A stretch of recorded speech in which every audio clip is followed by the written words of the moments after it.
Grand Theft Auto 3 took the world by storm, game developers the industry over sought to emulate Rockstar's success with open-world crime sims. Few could match the audacity and biting satire of Grand Theft Auto, but others found their own way to stand out. Originally designed by Illusion Softworks in 2002, Mafia was a more relaxed, narrative-focused gangster epic built on the foundation of films like The Godfather and Goodfellas. Mafia was modest in its design, trading branching narratives and non-essential diversions for something a bit more dramatic and theatrical. Out of the many things I did not expect out of 2020, a built-from-the-ground-up remake of my favorite PC game was not one of them. Mafia Definitive Edition immediately carried promise, modernize an older game by introducing it to the new standards of the genre and covering it with a new, fresh coat of high-definition paint. I'm not going to belabor the point. I am impressed with this remake of Mafia, a game I spent hours and multiple playthroughs with back in the old days. It presents the same story as the original, along with the same missions that chart the rise of the player character as he gets in deep with the mob. After all this time, I was surprised by how much muscle memory I had retained for this game. Certain gameplay tricks that I learned, like shooting out a target vehicle's tires before a car chase to make the pursuit easier, were still dancing around in my head after all these years. Very little of the main story has been changed, which meant there wasn't anything to surprise me with the exception of a few gentle twists that added dimension and perspective to some of the story's major players. No, Mafia Definitive Edition is just how I remember it, and I'd be marginally upset about that if I wasn't already a fan.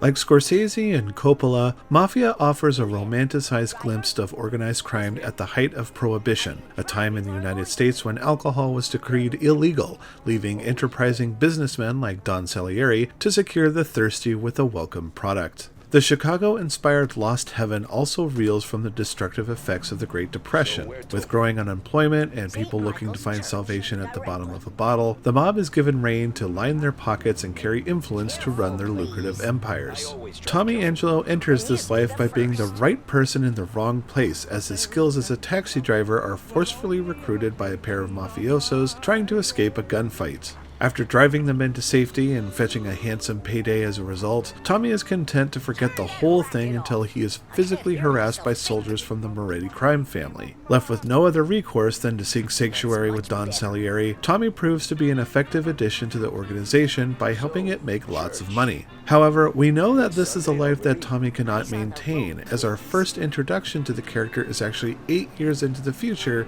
as he spills his guts to law enforcement in exchange for government protection.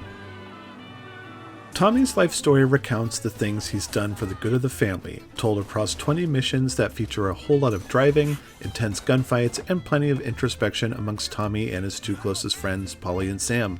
Very little of Mafia's design and gameplay formula have strayed from its 2002 iteration, and speaking as someone who played that game 2 or 3 times, returning to Lost Heaven was a lot like coming back home.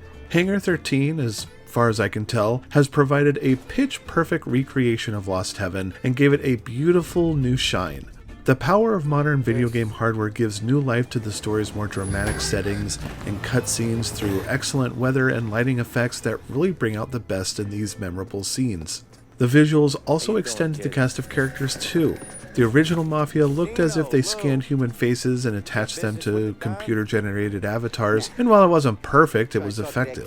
For the 2020 remake, the cast enjoy fully sculpted models that sport some of the best facial animations I've seen. Don Salieri in particular expresses numerous facial tics that, at the best of times, had me second-guessing what I was seeing.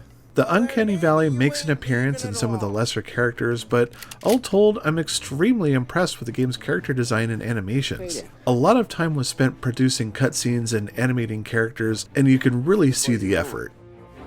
Let's go, Lou.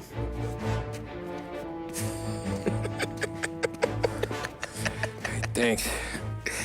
Least we could do. Come on, let's go say hi to the Don. Don Salieri? Yeah. He's gonna want to hear about this.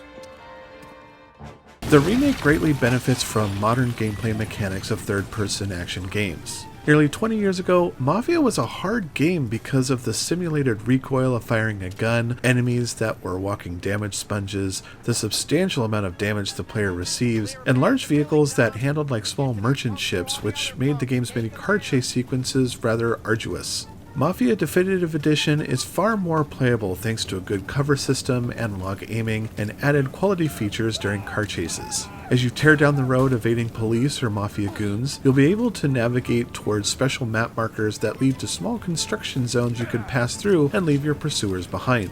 Shooting at vehicles is made even easier thanks to an auto-aim system that targets the closest enemy vehicle. Having this ability is a godsend because I can tell you stories about the anger I experienced over losing missions just because of bad handling cars and poor precision offered by a mouse and keyboard configuration. To speak further on vehicles, driving around Lost Heaven isn't particularly exciting because the majority of cars still feel heavy and hard to control when speed is a necessity. Also, the city's police presence enforces you to follow the rules of the road. If you're caught speeding or driving recklessly, they will flag you down to issue a ticket, which hardly matters as there's no in-game currency, or arrest you depending on the severity of your crimes. What hasn't changed for the remake is the overall fragility of its main character. Tommy has a tendency to sustain heavy damage in gunfights or getting into a nasty accident, his health decreasing with surprising ferocity. It can be super easy to die during prolonged engagements if you're not paying attention. Health doesn't regenerate unless it drops to the last third of its meter, and can only be replenished by seeking out single-use first aid stations that are few and just far enough apart to make gun battles feel very high stakes. There are plenty of classic weapons to kill people with that I've never fully developed a firm hand for because aiming over the shoulder feels floaty and makes lining up headshots difficult in the heat of the moment. When the main story ends, you're kicked back to the main title screen where you can either look up all the cars you've stolen throughout the campaign, but there's no dropping Tommy back into Lost Heaven pre-final mission. Instead, a free ride version of the game exists that lets you roam without much care, except for the police, giving you the freedom to explore and hunt down any collectibles or cars you might have missed out on. It's not much of an open world experience as you cannot revisit interior locations, nor can you hassle mafioso or shake down people. Mafia Definitive Edition might have the visuals and updated mechanics that do the game proper justice after all these years, but what hasn't changed is the lack of things to do outside the story. This remake of Mafia is a lovely redressing of a game I carry fond memories for, and to experience again in a comfortably playable fashion was a joy.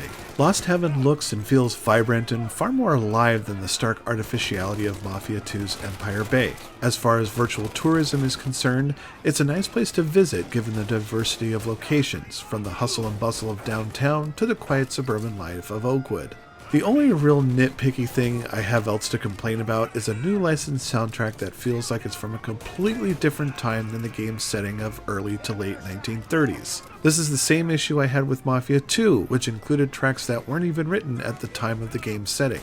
Also, the infamous racing mission is still a real pain in the ass because of rubber band AI that is frustrating to work with, not to mention that the entire sequence slams the brakes on the story's pacing to a harsh degree. On PC, I could easily cheat my way through by installing a mod that let me skip the race altogether, but being forced to play through it now easily makes it the game's lowest and most unfun moment. In spite of that, Mafia Definitive Edition does a great job of bringing the original game back to life, much better than the flawed remaster of Mafia 2. It might lack meat on its bones due to the absence of side activities, but in its place, Hangar 13 has had the time and resources to focus on tightening up and fleshing out an already engaging gangster story. Darkstation gives Mafia the Definitive Edition 4.5 stars.